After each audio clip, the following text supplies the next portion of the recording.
부활이 없다고 믿었던 일부 고린도 교인들을 향해서 부활 신앙을 증거하고 있습니다. 부활이 없으면 그리스도가 다시 살아나지 못하셨을 것이며 전파된 복음과 믿음도 헛것이 되는 것입니다. 또 하나님에 대해서도 거짓 증거를 한 셈이 되는 것이죠.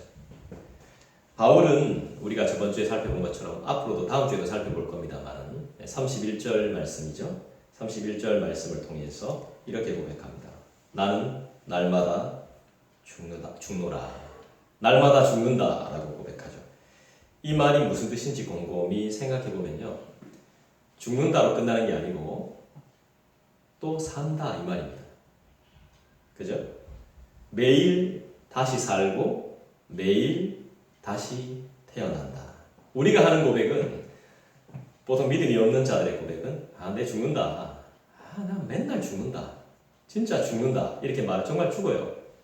소망이 없는 그런 고백이죠. 하지만 우리는 어떻습니까?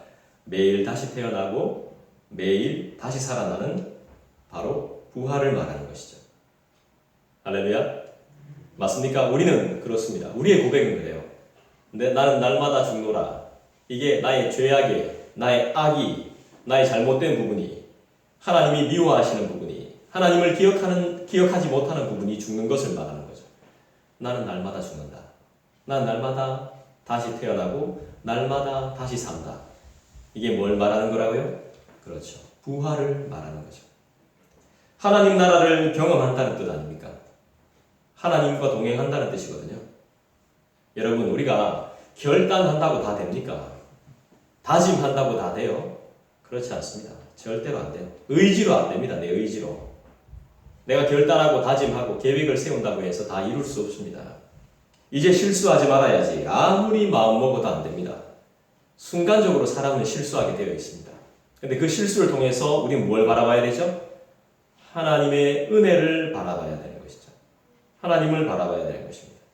내 마음, 내 성격, 내 고유한 스타일은 내가 만들어가는 게 아닙니다. 하나님이 길들이셔야 됩니다. 하나님이. 그래야 바뀌는 겁니다. 그래야 변화를 경험하는 거지. 내가 마음 먹고, 내가 결단하고, 내가 다짐하고, 내 의지로 절대로 안 됩니다. 하나님이 손대셔야 돼요. 하나님이 철저하게 길들여야 됩니다. 내가 갈고 닦는다고 바뀌는 거 아니죠. 날마다 죽는다는 것은 살 소망이 있다는 고백입니다. 또 죽을 각오로 살겠다는 겁니다. 죽을 각오로. 그리고 죽을 각오로 누구만 섬기겠다는 거죠? 하나님만 섬기겠습니다. 나를 다시 살리신 하나님을 섬기겠습니다. 이 뜻입니다. 여러분, 내가 죽으면 나도 부활한다는 걸 믿습니까? 그걸 믿어야 이 고백이 가능한 거예요. 나는 아무 공로 없고 하나님만 영광 받으시기를 원한다는 헌신이 바로 나는 날마다 죽노라입니다. 내가 얼마나 하고 싶은 말이 많습니까? 내가 얼마나 하고 싶은 일이 많습니까? 그렇지만 주님이 원하시지 않을 때는 그 일을 다 내려놓는 거죠. 우리가 진정 바라는 게 뭐죠? 돈 아닙니까? 그죠? 부귀 아닙니까? 명예 아닙니까? 권력 아닙니까? 권세, 쾌락 아닙니까? 이번 선거 때도 보니까 누구 한 명 찍어달라고 그렇게 이렇게 연락도 많이 오고, 한 번도 연락 안 오던 사람들이 연락 오고, 계속 문자 보내고, 왜 그렇습니까? 정말 정치를 잘해보겠다면 정말 다행인데, 권력의 욕심, 권세의 욕심, 명예의 욕심이 있다면 문제가 많은 거 아니겠어요? 자, 돈과 부귀와 명예와 권세와 쾌락, 영화 이런 것들은 다 성경에서 뭐라고 말하냐 하면 이생의 자랑이라고 말합니다. 그냥 인생의 자랑이라고 말합니다. 돈 필요합니다. 명예 필요합니다. 권력 필요합니다. 권세 필요합니다. 근데 이건 우리의 인생에서만 필요한 겁니다. 그냥 길어봐야 50년, 길어봐야 70년, 진짜 길어봐야 100년. 그때까지만 필요한 겁니다. 그 이후에 필요한 게 뭐겠습니까, 여러분? 이 우리가 가져야 되는 것, 우리가 먹고 살아야 되는 문제를 항상 고민하는 것은 늘 길어봐야 이 연수에 우리의 삶의 한 부분일 뿐입니다. 사람들이 이걸 생각을 못하는 거예요. 여기에 막 매여 있는 겁니다. 저도 많이 매여 있거든요. 한 몇 년 정도 필요한 것인데 이것 때문에 우리 일생을 막 거기다 다 투자하는 거예요. 영원한 생명과 부활에는 별로 관심이 없는 거죠. 영원한 생명이 있다 그래도 별로 관심이 없어요. 왜냐하면 눈에 보이질 않으니까. 우리는 눈에 보이는 거 믿는다 하거든요. 제일 어리석은 거죠. 진짜는 눈에 보이지 않는 데 있거든요. 음모는 눈에 보이지 않는 곳에 있습니다. 드러내놓고 뭐 일을 꾸미지 않습니다.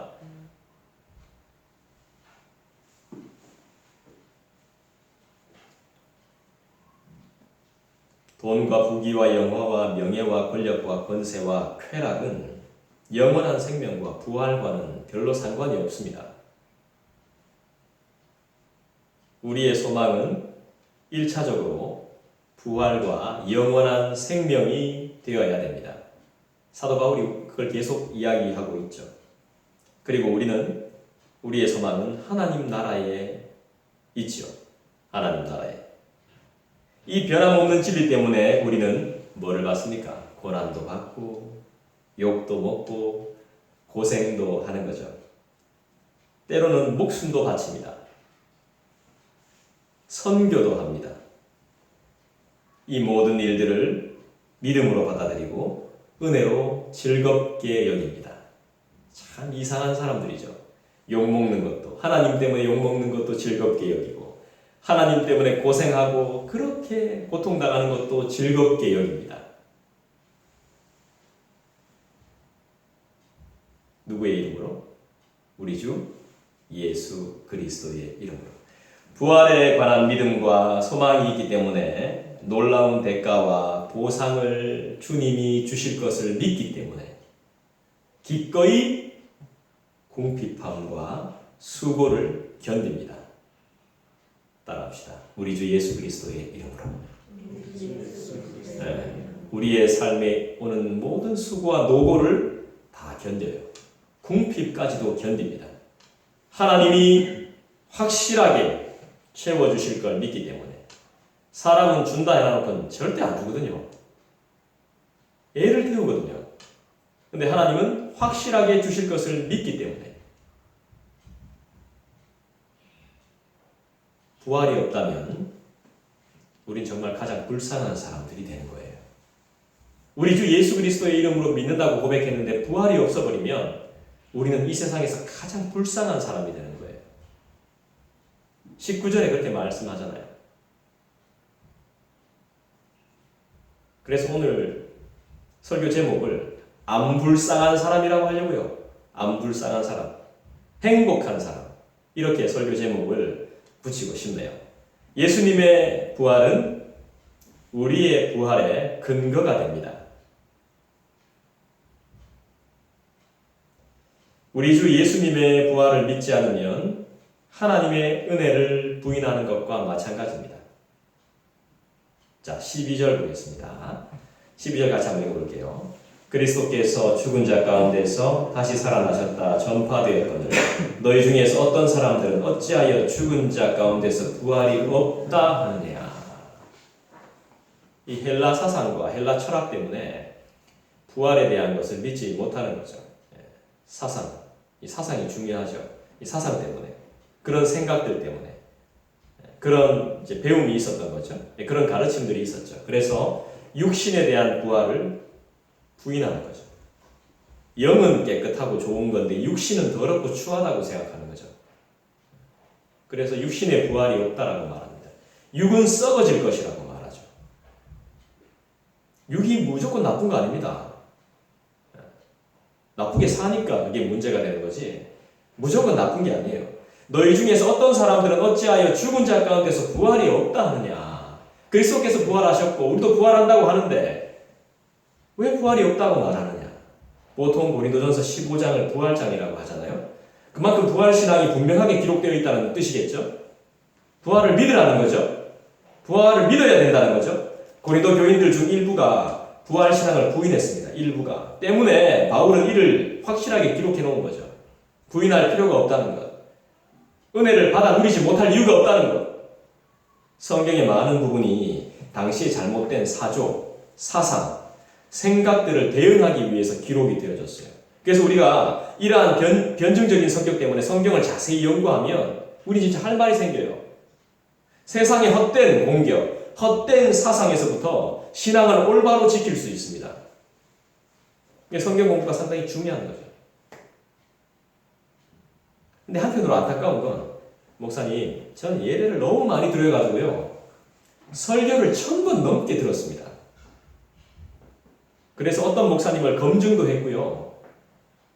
검증도 해보고요. 연구도 해봤습니다. 그런데 중요한 건 성경을 단 한 번도 일독하지 않았다는 겁니다. 정말 안타까운 거예요. 설교를 많이 들으면 뭐합니까? 성경 하나님의 말씀을 읽지 않는데 이 귀만 키우는 꼴이 되는 거예요. 귀만. 그래가지고 뭐 다 알아요. 근데 정작 하나님이 무슨 말씀을 하시는지 성경 내용은 잘 모르는 거예요. 그런 안타까운 일들도 있습니다. 이게 사상을 만들어내는 거거든요. 물론 예배 시간에 설교 듣는 거 굉장히 중요합니다. 이게 안 중요하다는 말이 아니에요. 하지만 균형을 맞춰야죠. 균형을. 어느 정도의 균형을 맞춰야죠. 성경도 읽어야 되는 거죠. 무슨 내용인지 잘 모르더라도 모르면 물어봐야죠. 또 찾아보기도 해야죠. 여러분, 우리는 죽으면 끝입니까? 부활합니까? 어떻게 됩니까 도대체? 13절을 보십시다. 같이 읽겠습니다. 시작.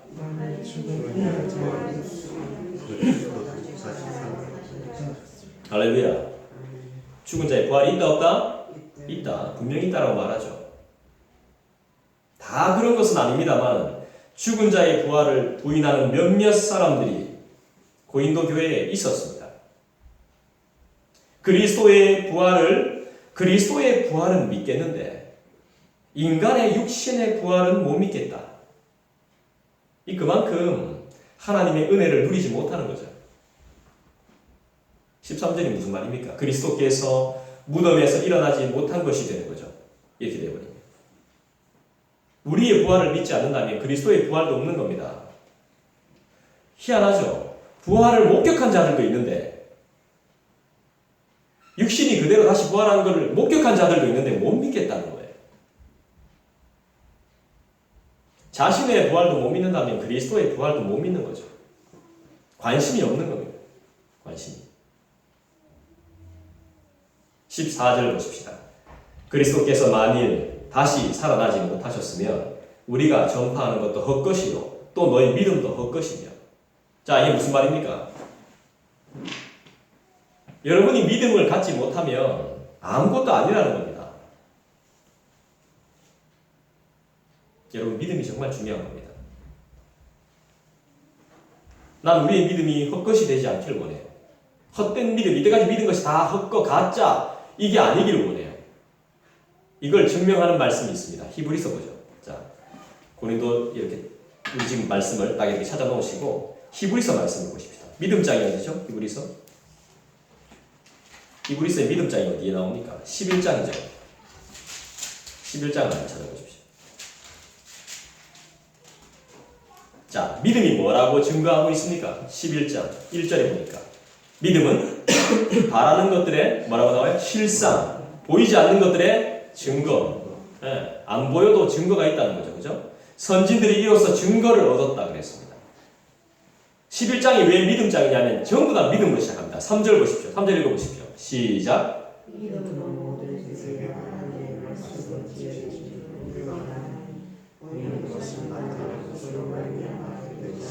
4절 보니까 믿음으로 아벨은 가인보다 더 나은 제사를 하나님께 드렸고 5절 읽어볼까요? 시작. 믿음으로 에녹은 죽음을 보지 않고 옮겨졌고 6절 믿음이 없이는 하나님을 기쁘시게 하지 못한다.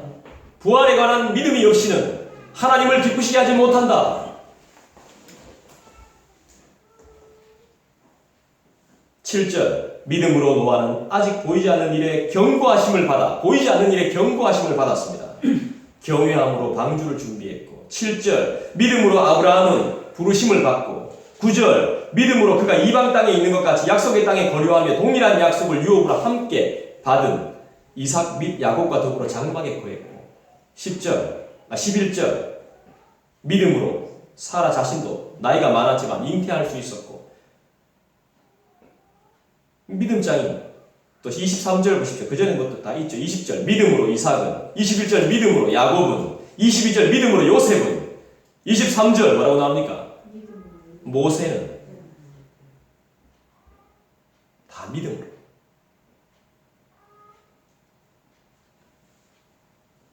그리스도를 믿는 믿음이 없는데 부활이 믿어지겠습니까? 성경을 모르는데 어떻게 우리 안에 믿음이 생길 수 있을까요? 이 생의 자랑만 늘어가는 거죠. 우리가 유일하게 버틸 수 있는 힘이 뭡니까? 이 믿음 아니겠어요? 내 뜻대로 안 되는데요. 내 뜻대로 하려고 하면 더 안 되는데요. 이 희한한 것들이 와가지고 우리를 꼼짝도 못하게 하는데요. 내가 계획을 세워놨는데 그 계획이 전부 다 숲으로 돌아가는데요. 죽은 사람의 부활이 없다면 그리스도의 부활도 거짓일 것이고 그렇다면 복음과 우리의 신앙도 전부 다 거짓말이죠. 그럼 우리 거는 저는 사기꾼이 되는 거죠. 이처럼 부활신앙은 기독교의 가장 핵심적인 교리죠. 이 세상의 삶이 전부가 아닙니다. 이 세상이 전부가 아닙니다. 모든 죽은 사람들은 하나님 앞에서 다시 살아나게 될 것입니다. 근데 어떻게 살아나느냐가 문제죠. 믿음이 있는 자는 생명이 있는 부활로 태어나지만 다시 이제 부활이 되겠지만 악한 자는 자신의 죄를 심판받는 부활이 되는 겁니다. 저는 죽는 것이 사실 두렵습니다. 죽고 싶지 않습니다. 죽는 것을 보는 것도 두렵습니다.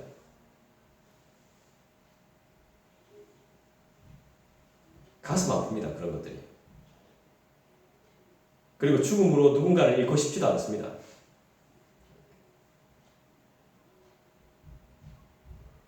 저는 그렇다 할지라도 이건 제 생각일 뿐이죠. 우리 하나님은 어떤 계획을 가지고 계시는지 알지 못합니다. 하나님은 어떤 계획을 가지고 계실지. 우리는 먹고 사는 문제로 고민을 많이 하지만 하나님은 어떤 계획을 가지고 계실지 우리가 전혀 몰라요. 이런 바이러스로 인해서 하나님은 어떤 계획을 가지고 계실까요? 이제야 뒤늦게 감사가 돼요. 그 전에 누렸던 수많은 은혜들. 그냥 우리가 마스크 안 끼고 돌아다닐 수 있다는 것 자체가 너무 감사한 순간들이었어요. 이제 예전처럼 그렇게 못한대요. 예전처럼. 그때가 은혜였던 거예요. 사실.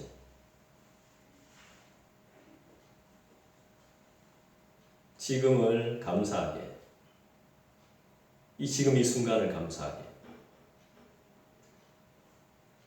부활을 믿음으로. 자, 15절 보십시다.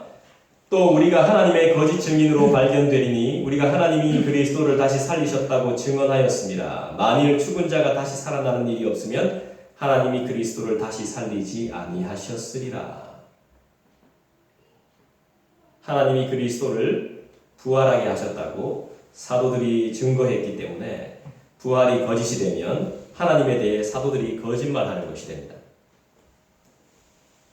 잘못된 말로 사람을 속이는 것도 죄지만 더 큰 죄는 하나님의 이름을 들먹이면서 맹세하는 것이 더 큰 죄입니다. 거짓말하는 게 나쁘지만 거짓을 하나님의 이름으로 맹세하는 게 더 나쁘다고요.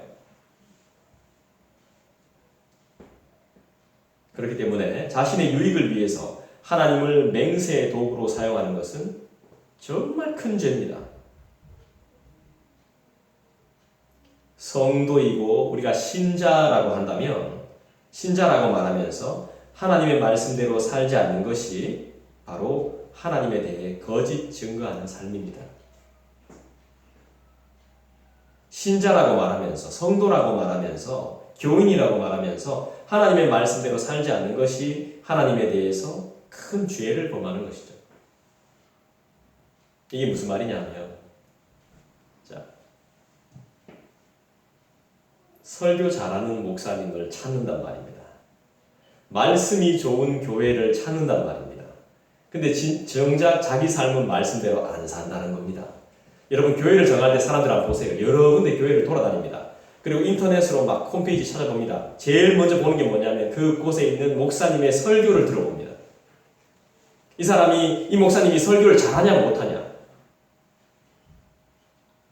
이해는 합니다. 요즘 워낙 이상한 설교들이 많기 때문에 설교를 정상적으로 하는 사람, 그 교회를 가고 싶어 합니다. 그런데 그 가서 뭐 할 건데요? 정작 그 설교 듣고 자기가 그렇게 안 살잖아요. 그냥 지적으로 그냥 듣는 겁니까? 아, 말씀 좋네 하고 마는 거예요. 좋은 설교를 듣는 게 중요한 게 아니라 그 설교를 듣고 내 삶을 그렇게 살아야 됩니다. 근데 그렇게 안 살면 아무 의미가 없는 겁니다.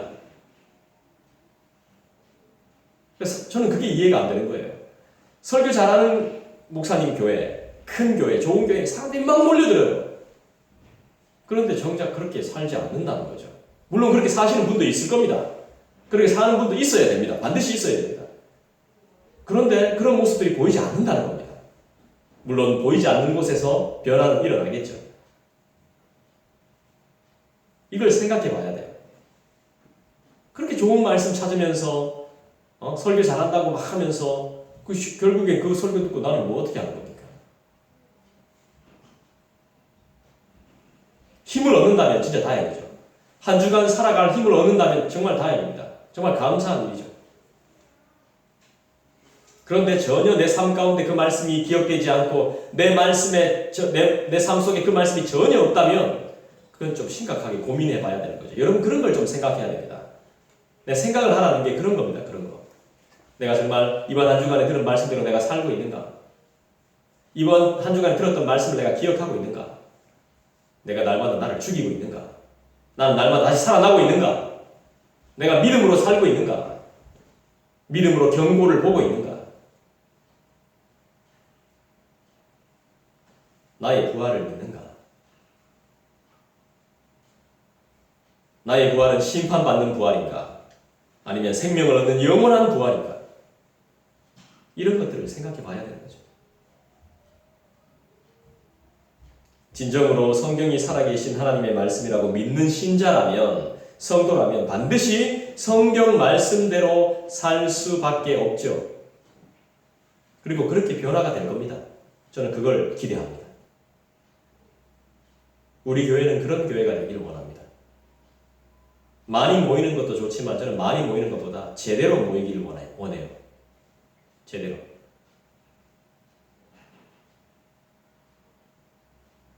(16절) 볼까요? 만일 죽은 자가 다시 살아나는 일이 없으면 그리스도도 다시 살아나신 일이 없었을 터이요.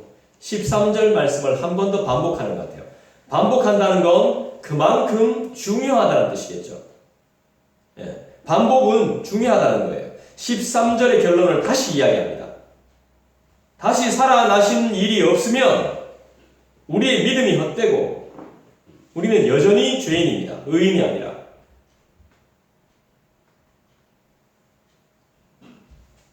사탄과 마귀는 아주 교활합니다. 이들이 제일 먼저 하고 제일 먼저 하는 일, 우선순위로 하는 일이 뭐냐 하면 우리의 믿음을 훼손시킵니다.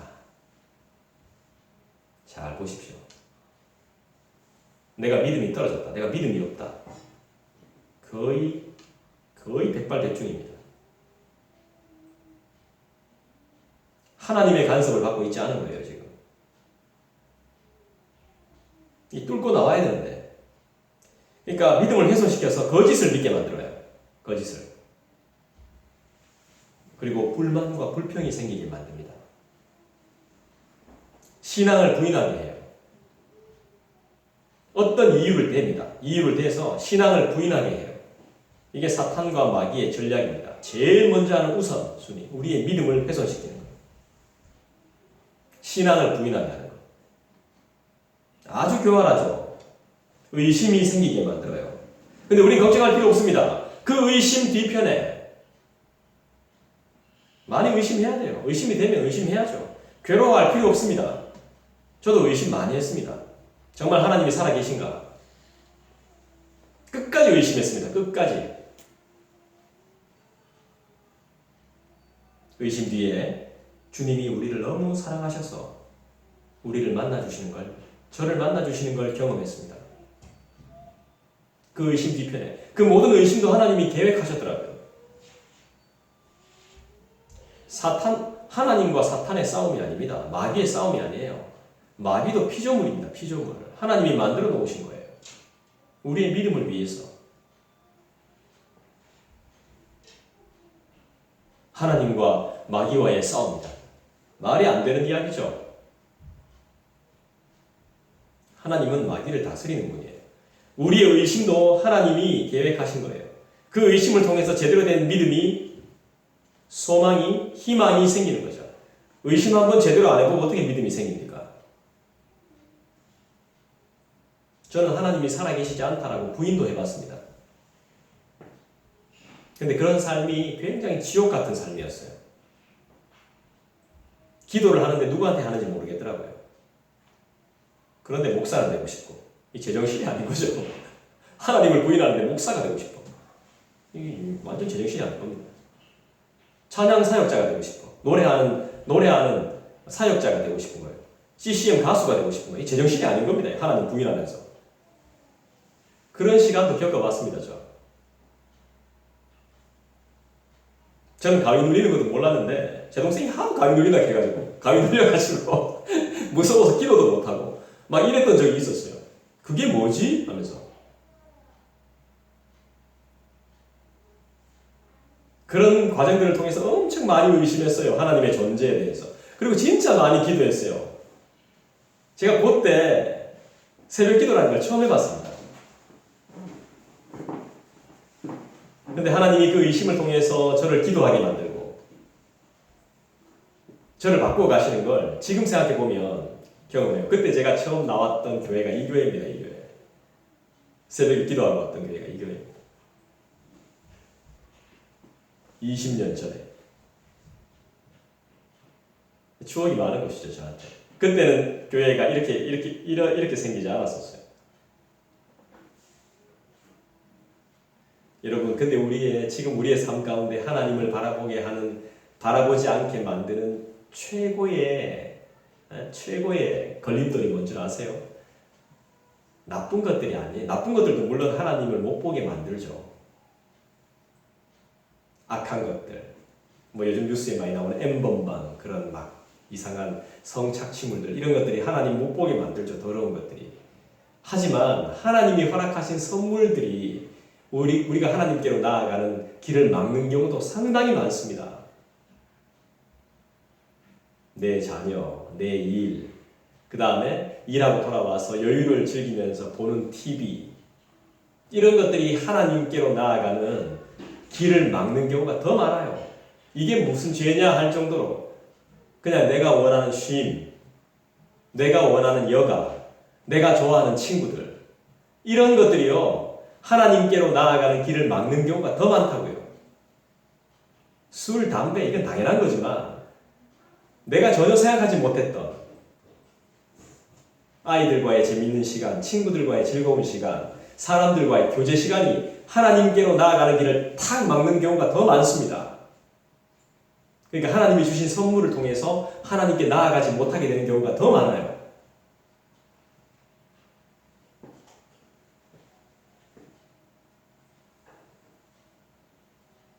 사탄은 마귀는 아주 교활하거든요. 어떻게든 하나님께로 나아가는 길을 막습니다. 어떻게든 우리의 생각을 하나님께로 나아가지 못하게 막습니다. 그래서 우리는 우리의 수고가 좀 있어야 됩니다. 이런 부분은 우리가 좀 수고해야 돼요. 딱 막아야 돼요. 우리가 막고 빨리 돌이켜야 돼요.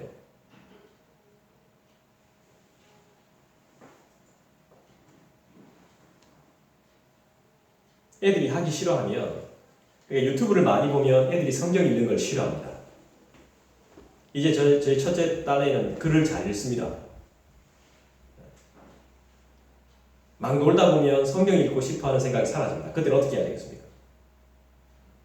매를 들어야 되겠죠. 강압적으로 하면 나중에 진짜 성경 읽고 싶지 않게 되잖아요. 이렇게 될 수도 있겠죠. 저는 그렇지 않다고 봐요.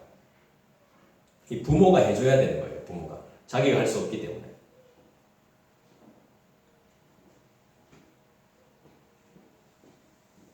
요즘 성경 읽는 맛을 제가 좀 많이 재미를 좀 많이 붙였습니다. 성경에 다 있더만요. 우리가 어떻게 살아야 될지 다 있더만요. 어떤 꿈과 어떤 소망을 꾸어야 될지 다 있더만요.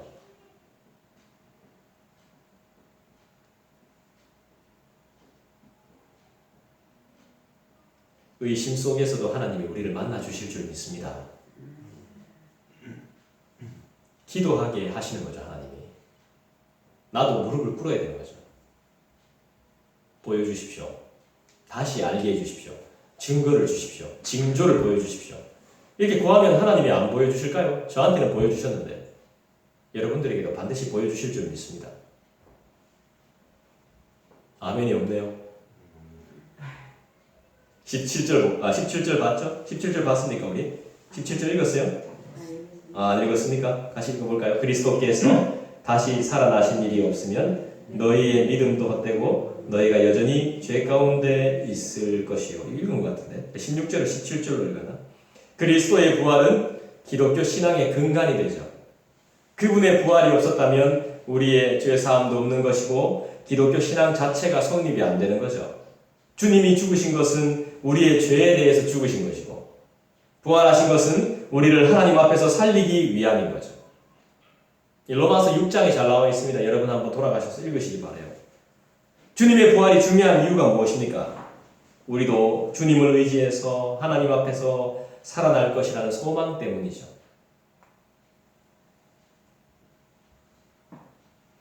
(18절) 보겠습니다. 같이 읽을게요. 시작. 또한 그리스도 안에서 잠자는 자도 망하였으리니. 망한답니다.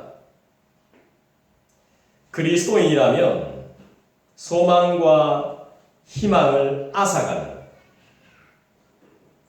여러 이야기를 절대 믿지 않고 받아들이지도 않을 겁니다. 내 소망과 희망을 앗아가는 이야기를 안 받습니다. 받아들이지 않습니다. 듣기도 싫어할 겁니다. 왜요? 우리는 망하지 않기 때문이죠.